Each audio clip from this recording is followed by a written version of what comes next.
하나님께서 오늘 우리들에게 주시는 말씀입니다. 우리 신약성경 207면 사도행전 12장 1절에서 12절까지의 말씀입니다. 신약성경 사도행전 12장 1절에서 12절까지의 말씀을 제가 봉독합니다. 하나님의 말씀을 경청하시기 바랍니다. 그때 헤롯 왕이 손을 들어 교회 중에서 몇 사람을 해하려 하여 요한의 형제 야고보를 칼로 죽이니 유대인들이 이 일을 기뻐하는 것을 보고 베드로도 잡으려 할새 때는 무교절 기간이라.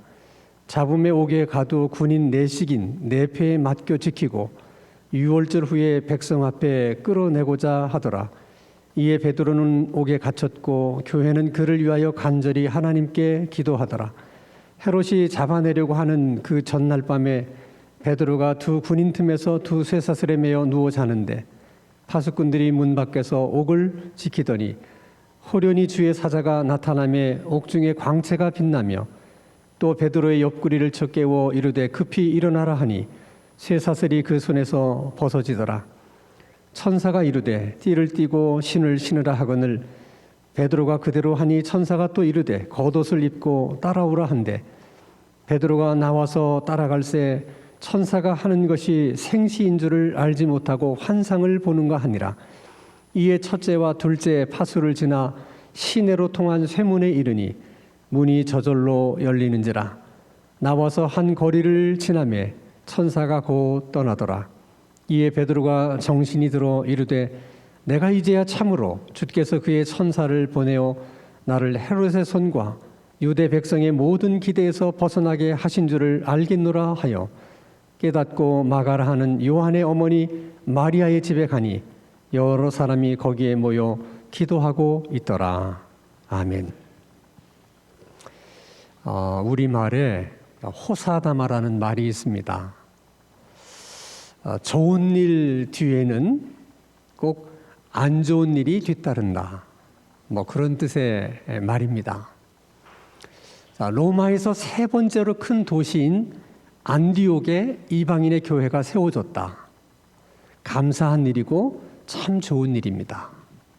뿐만 아니라 기근과 가뭄으로 경제적으로 굉장히 어려움을 겪고 있던 모교회 예루살렘을 이 안디옥 교회가 재정적으로 지원할 수 있었다. 모교회인 예루살렘 교회를 지원할 만큼 안디옥 교회가 그만큼 성장한 교회가 되었다. 이 사실도 감사한 일이고 참 좋은 일입니다. 그런데 교회가 항상 이렇게 감사한 일, 좋은 일들만이 있었던 것은 아닙니다.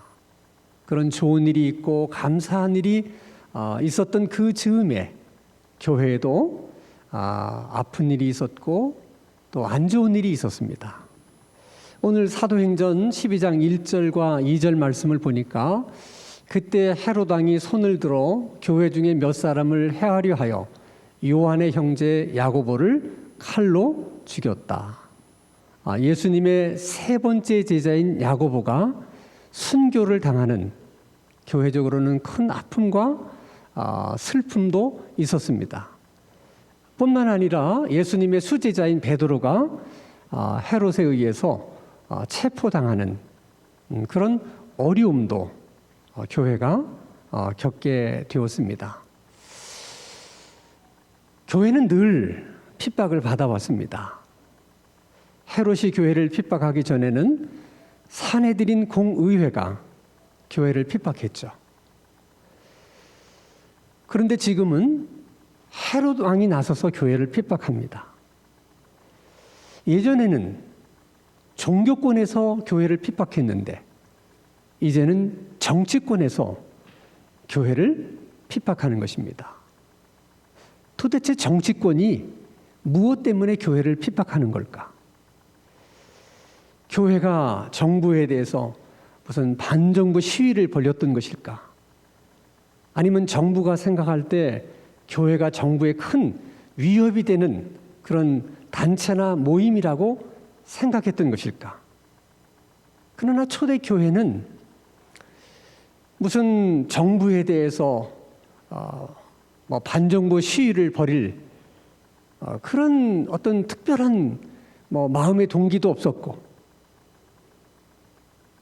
또 정부가 생각하는 것처럼 교회가 위협이 될 만큼 교회가 그런 큰 영향력이나 힘을 갖고 있지도 않았습니다. 그런데 왜? 도대체 왜? 무엇 때문에 정치권에서 교회를 핍박하는 것일까? 이유는 너무나 단순한 데 있었습니다. 자, 오늘 사도행전 12장 3절 말씀을 보면 유대인들이 이 일을 기뻐하는 것을 보고 야고보를 잡아 죽인 것을 보고 베드로도 잡으려 했다. 다시 말하면 헤롯 왕이 교회 핍박하는 것을 보고 유대인들이 많이 좋아하고 기뻐했다는 거예요. 그래서 그런 유대인들의 환심을 사기 위해서 결국 야고보도 죽인 것이고 또 베드로도 죽이려고 했던 것입니다. 교회 입장에서는 특별하게 잘못한 일이 없습니다. 정부를 비방한 적도 없고 정부에게 위협이 된 적도 없었습니다. 그러나 정부가 저런 이유 때문에 교회를 핍박한 것이죠. 교회 입장에서는 아무 잘못이 없는데, 잘못한 것이 아무것도 없음에도 불구하고 그런 고난을 겪을 수밖에 없었다는 것입니다. 이것은 초대교회에서만 있었던 문제가 아니에요. 오늘 신앙생활을 하는 우리들도 마찬가지입니다. 우리가 뭔가를 잘못해서 어려움을 겪을 수가 있습니다. 우리가 뭔가를 잘못해서 우리 삶에 고난이 찾아올 수 있습니다. 그러나 항상 그런 것은 아니라는 거예요. 아무리 생각해보고 또 생각해봐도 나는 특별히 잘못한 것이 없는데 왜 내 삶이 이렇게 어렵고 내 삶에 이렇게 큰 고난이 찾아온 것일까? 이유는 우리가 살고 있는 이 세상이 헤롯 왕과 같은 그런 세상이기 때문에 우리가 알지 못하는 잘못한 것이 하나도 없지만은, 그러나 이런저런 이유로 우리 삶에 어려움이 있을 수 있다는 것입니다. 헤롯은 베드로를 죽이려고 베드로를 체포한 것입니다.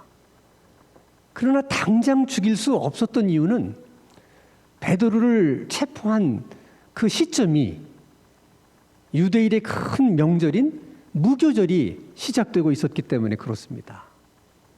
지금도 8.15나 성탄절이 되면 대통령께서 죄수들을 사면하는 그런 전례가 있었던 것처럼 그 당시도 마찬가지입니다.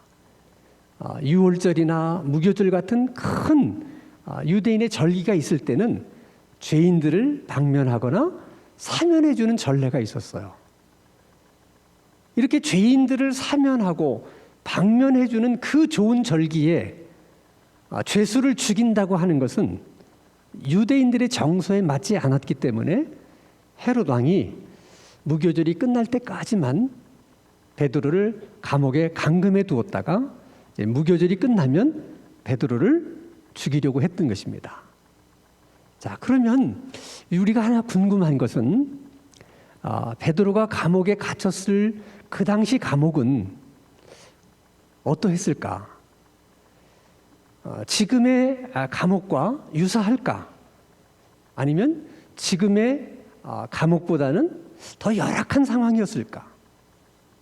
아니면 지금의 감옥보다는 상황이 더 좋은 환경이었을까? 이런 점이 많이 궁금한데, 베드로 당시에 갇혔던 그 감옥의 그 환경이나 상황이 어떠한지를 가르쳐주는 그런 말씀이 오늘 사도행전 12장 4절에 기록이 되어 있습니다. 자, 잡음에 옥에 가두어 군인 4사람이 베드로를 지켰다. 근데 그렇게 군인 4사람이 4패로 나누어져 가지고 교대로 베드로를 지켰다, 그런 얘기입니다. 그러니까 감옥으로 들어오는 출입문에 병사 한 사람이 지키고요. 감옥 문 앞에서 또 한 명의 병사가 지키고, 감옥 안에는 베드로 좌편에 병사 한 사람, 우편에 병사 한 사람이 있어서 베드로하고 똑같이 쇠사슬에 묶여 있는 것입니다. 그러니까 베드로가 도망치려고 하면 양쪽에 있는 두 병사와 함께 도망을 쳐야 되기 때문에 제수가 도망칠 수 있는 가능성은 전혀 없는 것이죠. 이렇게 네 사람이 한 조가 돼서 베드로를 지키는 겁니다. 그래서 6시간마다 이제 아마 네 사람씩 교대를 했던 것 같아요. 우리 생각에 아니 도대체 베드로가 무슨 그런 흉악한 범죄인이라고, 뭐가 그렇게 베드로가 위험한 죄인이라고 그렇게 철동같이 베드로를 지키는 것일까? 그게 이해가 안 되잖아요. 베드로가 잘못한 것이 있다면 그저 복음을 전한 것뿐인데 뭐 사람을 죽이기를 했습니까? 무슨 뭐 폭탄 테러를 했습니까? 아니 그런 사람을 어떻게 그렇게까지 지키려고 했던 것일까? 아마 그것은 산헤드린 공의회 의원들이 그렇게 헤롯 왕에게 요청을 했던 것 같아요. 우리가 그렇게 생각하는 것은 사도행전 5장에도 보면 베드로가 복음을 전하다가 산헤드린 공의회에 의해서 붙잡혀 갑니다. 그리고 그날 아침 산헤드린 공의회가 소집이 돼요. 70명이 되는 회원들이 다 모인 자리에서 이제 베드로를 신문하기 위해서 의장이 사람을 감옥에 보냅니다. 베드로를 끌고 오라. 우리가 이제 그를 신문해야 되겠다. 그래서 베드로를 데리고 오려고 갔던 사람이 빈손으로 돌아온 거예요. 그리고 그가 산헤드린 공의회 의장에게 이렇게 말하는 얘기가 사도행전 5장 37절과 38절에 기록되어 있습니다. 23절에 24절에 이렇게 기록되어 있습니다. 자, 이르되 우리가 보니 옥은 든든하게 잠기고 지키는 사람들이 문에 서 있으되 문을 열고 본즉 그 안에는 한 사람도 없더라 하니 성전 맡은 자와 제사장들이 이 말을 듣고 의혹하여 이 일이 어찌 될까 하더니, 자, 보고를 들은 사내들이 공의회 사람들이 생각할 때 이건 말이 안 되잖아요. 가서 보니까 지키는 사람이 멀쩡히 있는데 문을 열고 보니까 베드로만 없다는 거예요. 그럼 사내들인 공의회 사람들이 어떻게 생각했겠어요? 우리가 모르는 예수쟁이들하고 내통하는 무리들이 우리 안에 있구나. 이런 생각을 하면서 걱정을 하는 거죠.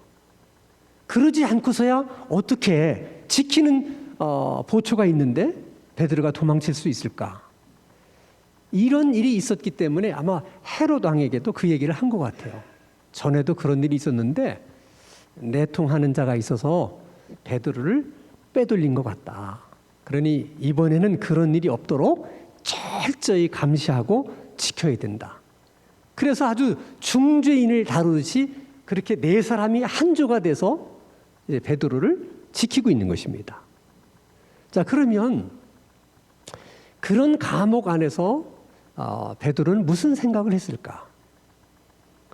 아마 여러 가지 오만 가지 생각이 아마 그 머릿속에서 스쳐 지나갔을 것입니다.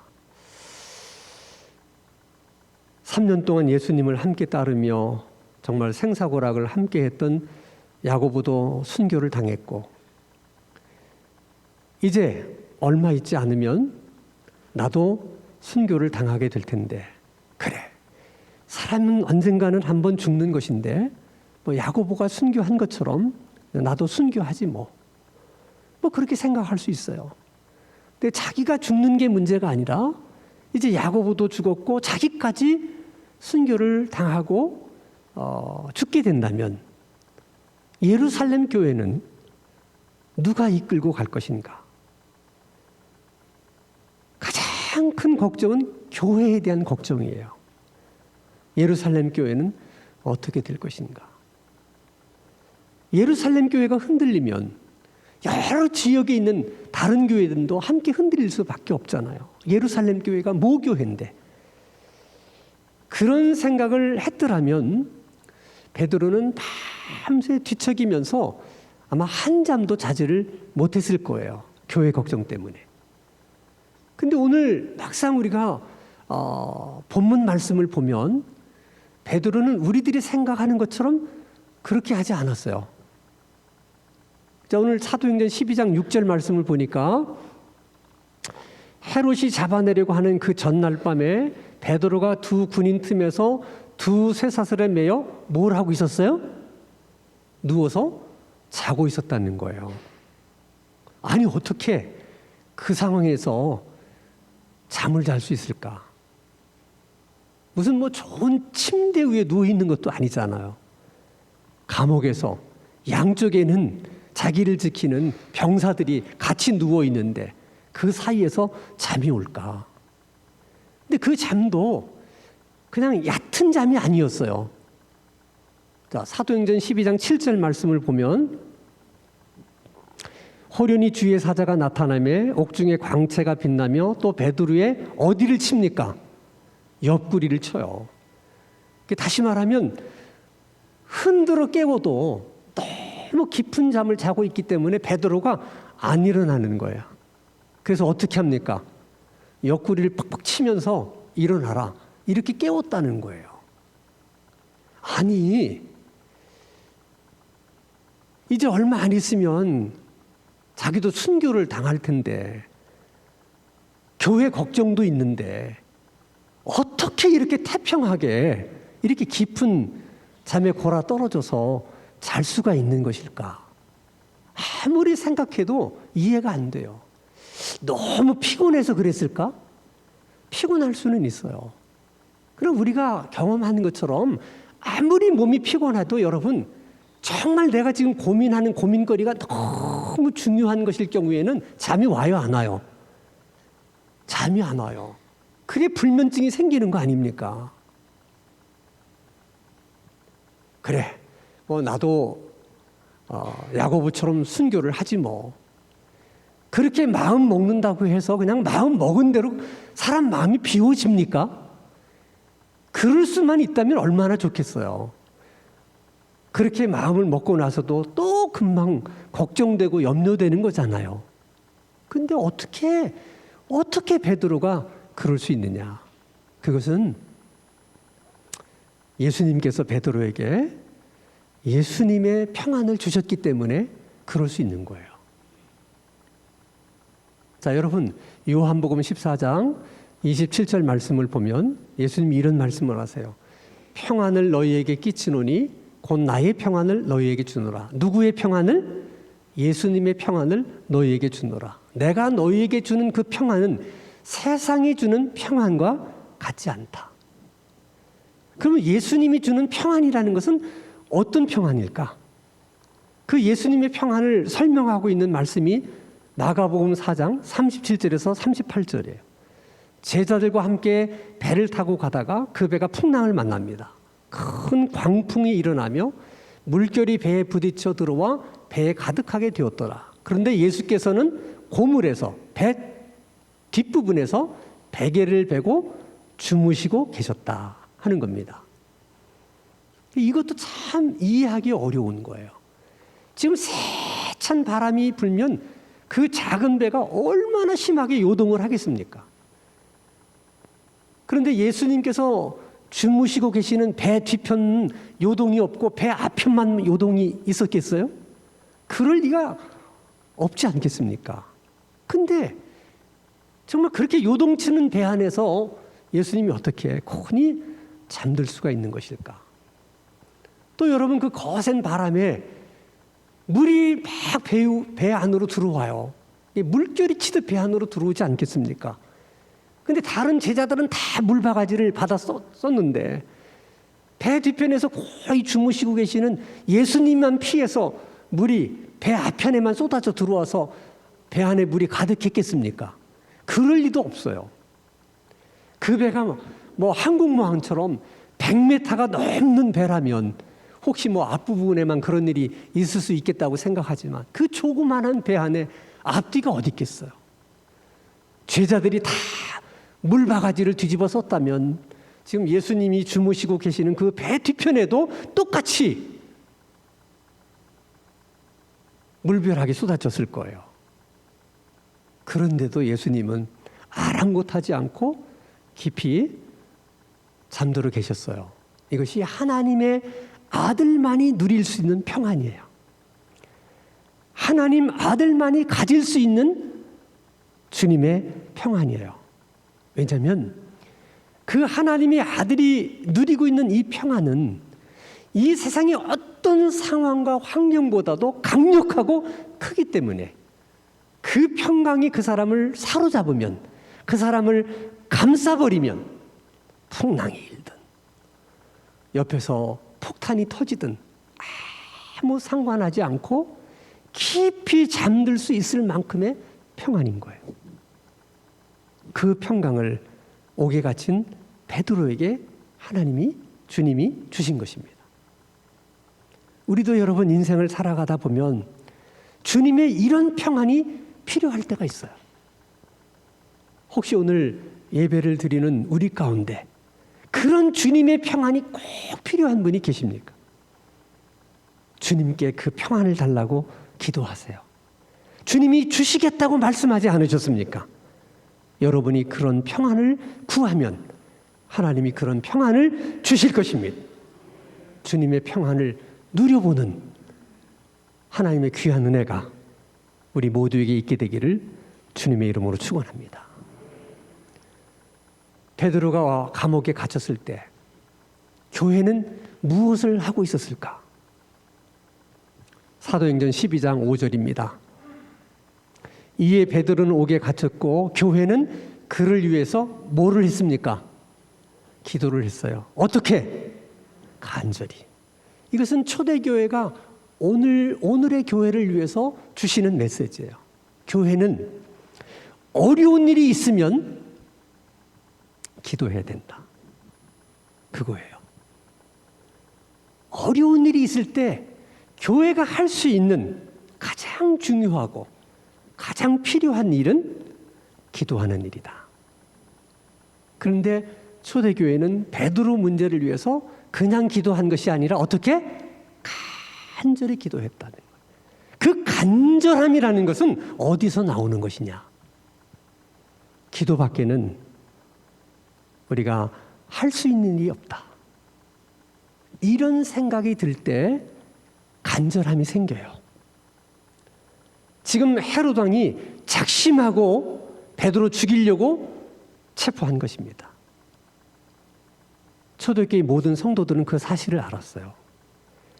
베드로를 죽이려고 작심하고 행한 그 일을 우리가 무슨 수로 막을 수 있겠느냐? 무슨 로비를 해서 베드로를 꺼내올 수 있겠느냐? 아무리 생각해봐도 다른 방법이 없는 거예요. 우리가 할 수 있는 일은 뭐밖에 없다? 기도밖에 없다. 절실해지는 거예요. 간절해지는 거예요. 그런데 이 간절함이 많은 교인들이 합심하게 되면 간절함은 그만큼 더 간절해져요. 그래서 여러분, 교회가, 성도들이 합심해서 간절하게 기도하는 그 기도가 얼마나 능력이 있고 힘이 있는 기도인지 모릅니다. 예수를 믿지 않는 사람들도 사람들끼리 마음이 하나가 돼서 뭔가 간절하게 뭔가를 이루려고 애쓰고 노력하면 실제로 그런 일들이 이루어지는 경우들이 많이 있습니다. 우리가 IMF를 겪으면서 얼마나 우리가 어려웠습니까? 그때 대한민국 국민들이라면 다 같은 생각을 했어요. 우리가 이 IMF를 극복하지 못하면 우리가 예전처럼 가난한 나라로 돌아갈 수 있을 것이다. 어떻게든 IMF는 우리가 극복해야 된다. 거기에 마음이 다 하나가 된 거예요. 어떻게든 IMF를 극복해보자. 간절한 마음이 생긴 거예요. 그래서 한 일이 뭐예요? 금모으기 운동을 한 거예요. 결국 우리가 그 일을 계기로 해서 IMF에서 벗어날 수가 있었어요. 이렇게 여러분, 하나님을 모르는 세상 사람들도 합심해서 간절한 마음으로 뭐를 이루겠다고 하면 그 일이 이루어질 수 있는 것인데, 하물며 하나님을 믿는 성도들이 간절한 마음으로 합심해서 하나가 돼서 기도한다면 이루지 못할 일이 무엇이겠습니까? 아멘? 하나님이 창세기에 보면 바벨탑 사건을 통해서 우리들에게 중요한 교훈 한 가지를 주고 계세요. 창세기 11장 5절에서 6절 말씀을 보면 사람들이 이제 바벨탑을 쌓는 것을 보고 하나님이 내려오셨어요. 그리고 바벨탑을 쌓는 사람들을 보시면서 하나님이 하신 말씀이야. 자, 여호와께서 사람들이 건설하는 그 성읍과 탑을 보려고 내려오셨더라. 여호와께서 이르시되 이 무리가 한 족속이요 언어도 하나이므로, 족속이 하나고 언어도 하나이기 때문에 마음이 하나가 될 수 있었다는 거예요. 합심해서 간절한 마음으로 우리 바벨탑을 한번 쌓아보자 그랬다는 것입니다. 그걸 아시는 하나님이 뭐라고 말씀하시냐? 그들이 합심해서 간절한 마음으로 이 일을 시작했기 때문에 이후로는 그들이 하고자 하는 일을 막을 수가 없다. 그대로 이루어질 거라는 거예요. 이렇게 사람들이 마음이 하나만 돼서 간절한 마음으로 뭔가를 이루겠다고 하면 그 일이 이루어질 수 있다는 거예요. 그래서 하나님이 그 일을 이루지 못하도록 언어를 혼잡하게 만드셨어요.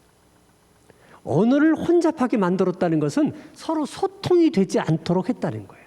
이게 중요해요. 사람이 마음이 하나가 되려면, 합심할 수 있으려면 소통이 잘 이루어져야 돼요. 그 소통을 통해서 서로가 신뢰할 수 있을 때만 마음이 하나가 되고 합심할 수가 있습니다. 근데 소통이 안 되면 서로 신뢰할 수 없어요. 소통이 안 되는 데서부터 모든 문제가 생기는 거예요. 교회가, 성도들이 마음이 하나만 되고 합심해서 간절히 기도할 수만 있다면 교회에 거칠 것이 없어요. 문제될 것이 없어요. 뭐가 문제냐? 하나 되지 못한다.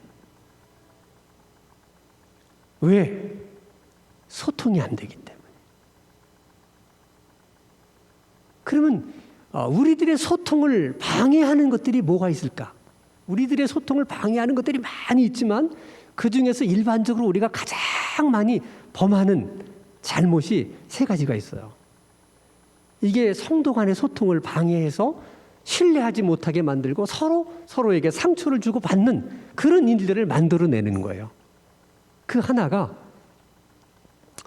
왜곡된 생각이에요.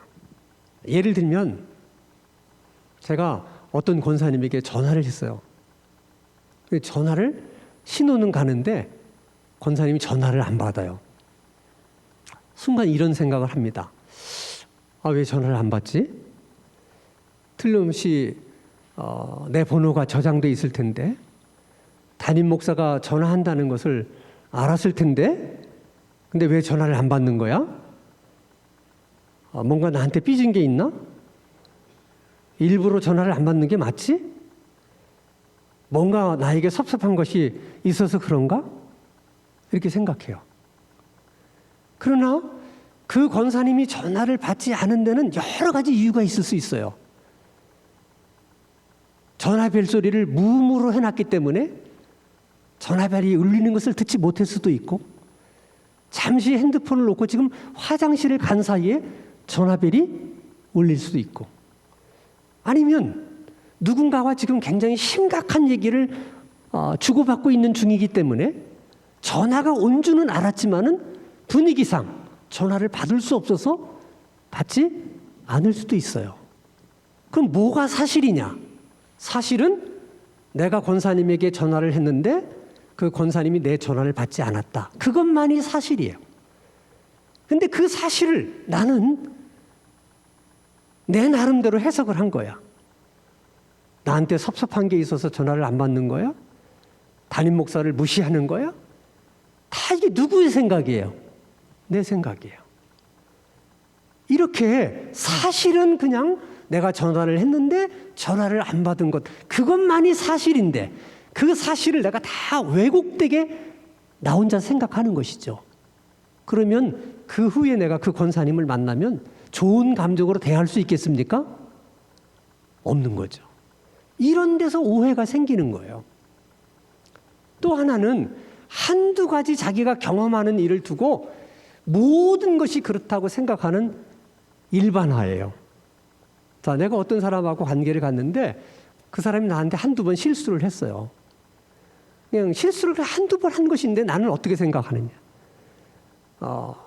하는 걸 보니까 저 사람은 본래 그런 사람이야. 이렇게 내가 그냥 단정을 지어버리는 거예요. 교회 안에서도 그런 일들이 많이 있어요. 자기들이 볼 때 교회에 마음이 안 드는 것들이 뭐 한두 가지 있을 수 있죠. 그럼 한두 번 경험한 걸 가지고 우리 교회는 사랑이 없어. 우리 교회는 뭐 일을 할 때 보면 다 주먹구구식으로 해. 정말 그렇습니까? 그렇지 않아요.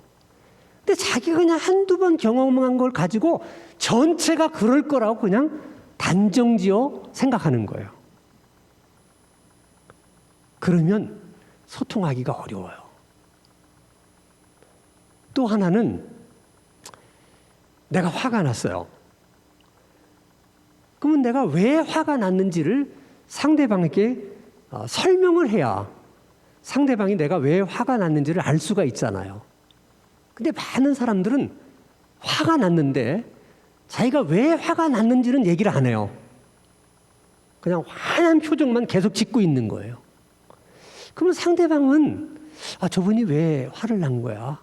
나 때문인가? 뭐 때문일까? 그분이 말을 안 하면 결국 우리들은 추측할 수밖에 없잖아요.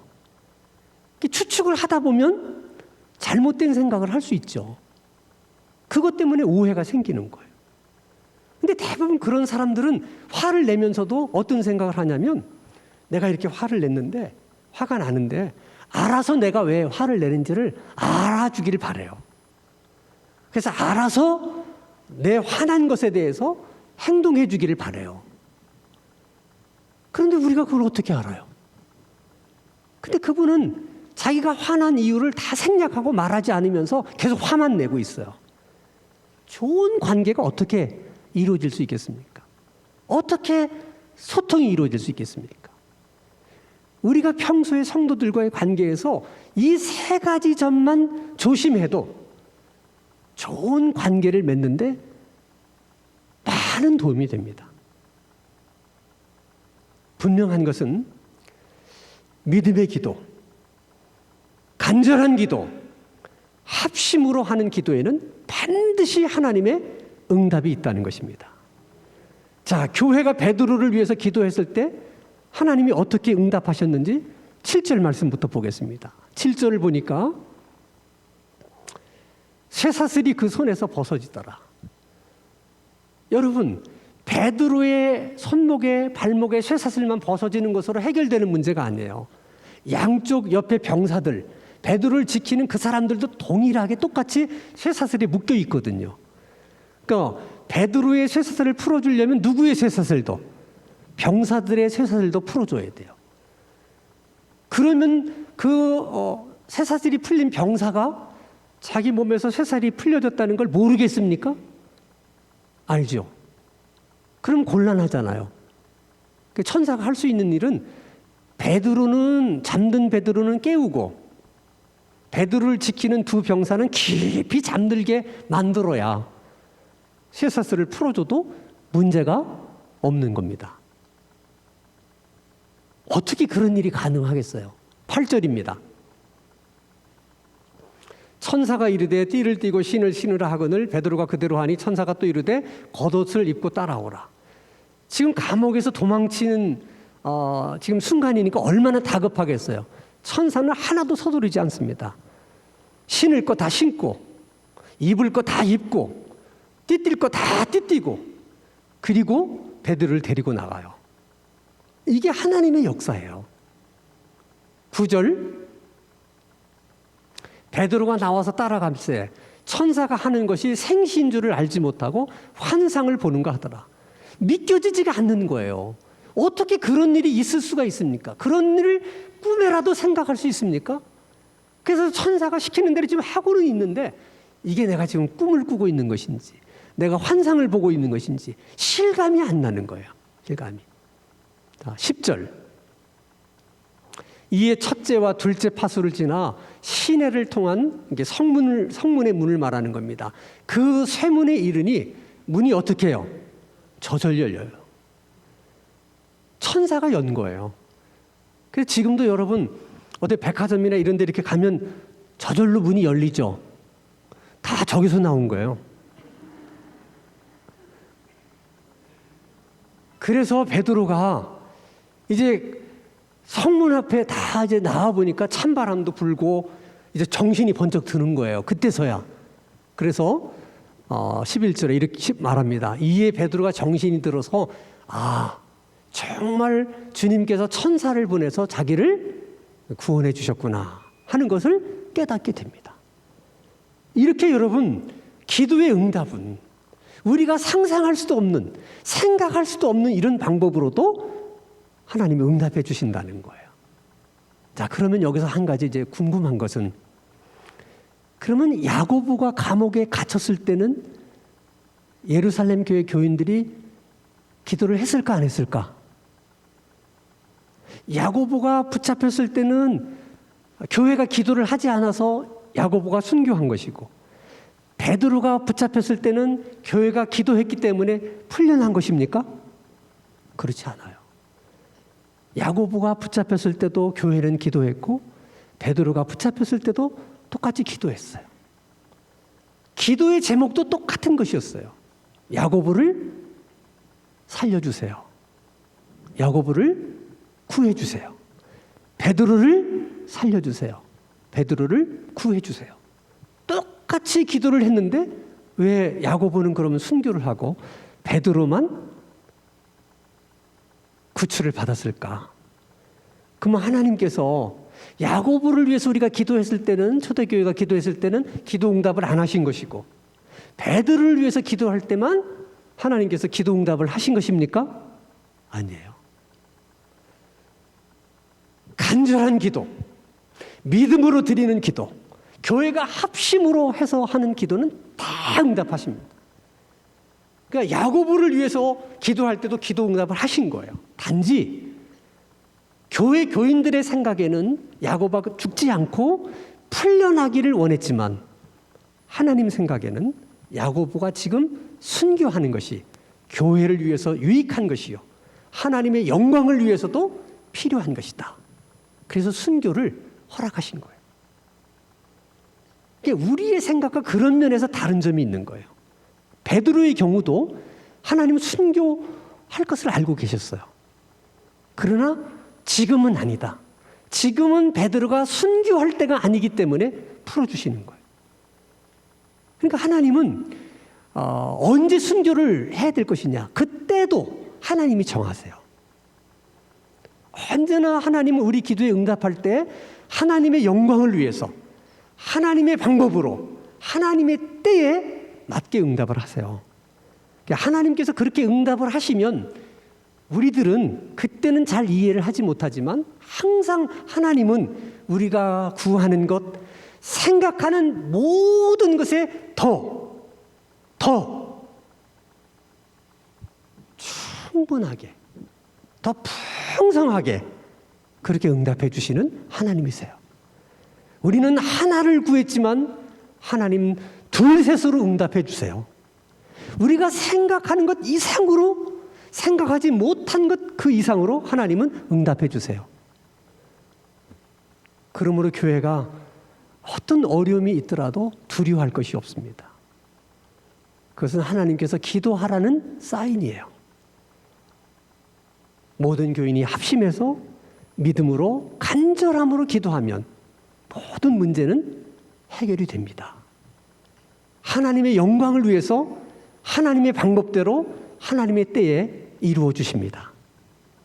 주님이 말씀하십니다. 구하라 주실 것이요 찾으라 찾을 것이요 문을 두드리라 열릴 것이니라. 모든 교인들이 합심해서 구하면 구하는 것을 반드시 얻게 될 것입니다. 모든 교인들이 간절히 문을 두드리면 어떤 문도 열리게 될 것입니다. 그래서 믿음 있는 교회, 간절하게 기도하는 교회 안에는 언제나 하나님의 기적이 일어나요. 하나님이 행하시는 기적을 언제나 우리가 볼 수 있습니다. 우리 교회가 그렇게 기도하는 교회, 그렇게 기도할 수 있는 그런 교회가 될 수 있기를 주님의 이름으로 축원합니다. 거룩하신 아버지 하나님, 지금 우리가 할 수 있는 길은 기도밖에 없다는 생각으로 간절하게 기도하는 성도들의 기도를 들으시고 그 기도에 응답하여 주시옵소서. 성도들의 마음이 하나 되는 우리 교회가 되게 해주시고 무슨 일이 있든지 합심하여 함께 기도할 수 있는 믿음의 교회가 되게 하여 주시옵소서. 예수 그리스도 이름으로 기도하옵나이다. 아멘.